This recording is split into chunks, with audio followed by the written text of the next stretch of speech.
Hey, I'm Scott Grove from Imagine Grove, and today I'd like to show you how I made this snowflake inlay out of crushed mother of pearl from Imagine Lay. It's really easy to do, and let me show you how I did that. So first thing, some of the tools you're going to need. Now you could carve this pattern with a Dremel tool, but I just like using a little V carving tool, a nice little handheld one, made it easy to go.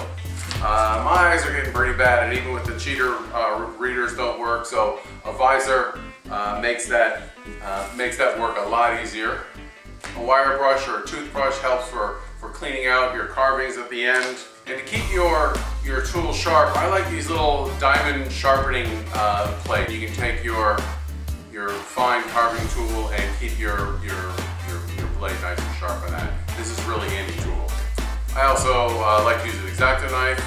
So I just used some spray-on lacquer. This is a Mohawk brand, but any spray-on lacquer, any finish will work. You can use an oil finish or an acrylic spray-on would be fine. Now glue down your photocopy of your snowflake to your board that you want to carve. I like to use a squeegee to squeeze out all the glue and get it down nice and tight. Now score the main arms of the crystal with an X-Acto knife. This will make cutting with a chisel a lot easier and give you a nice straight line for your V groove to run along. I also like to draw a circle around the outside perimeter and inside reference points just so I know exactly where to start my cutting. So take my V groove chisel and run it down the X-Acto knife score. This will make a nice straight initial cut. I take my time and make sure I just get a nice first initial straight cut. Then from there I start widening the groove and tapering at the bottom to mimic the photocopy.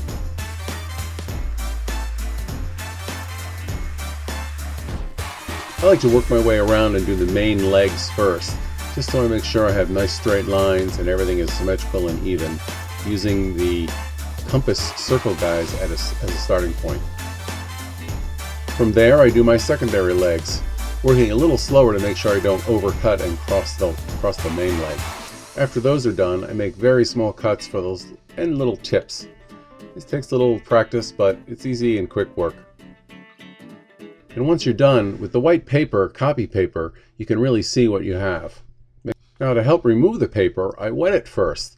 This will soak in and turn the paper white, and it just easily peels off. You can see here scraping with a knife is nice and loose, but I use a scraper.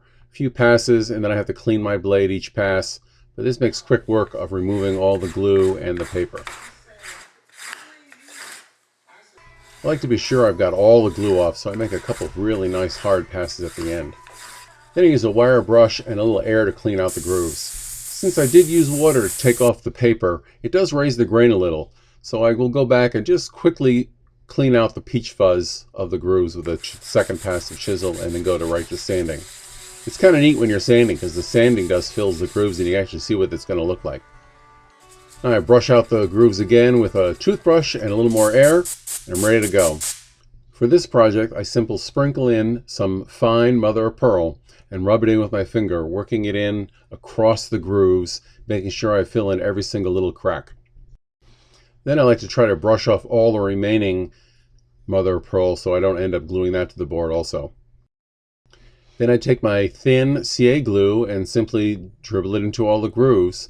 Try not to get too much on there, but I want to make sure I fill in all the grooves. Then I like to kind of brush out the puddle, if you will, with my finger. I probably should be using a rubber glove, but I want to spread this out as thin as possible so it makes the sanding a lot easier.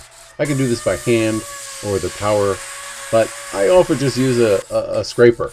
Scraper works fine, creates less dust, and I can make sure I got a nice flat surface. From here I draw another circle for my ornament size and cut it on the bandsaw. I'll cut it quickly, roughly to the line as close as I can, then take it over the disc sander and round it off real perfect, right to the line. And then I will finish it off sanding by hand and roll the edges ever so slightly. A couple coats of spray-on lacquer and brings out the iridescence of the mother of pearl and the grain of the wood.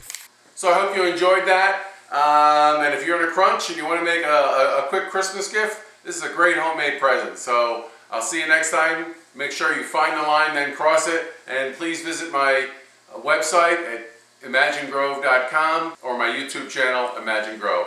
So thanks again and have a happy holiday.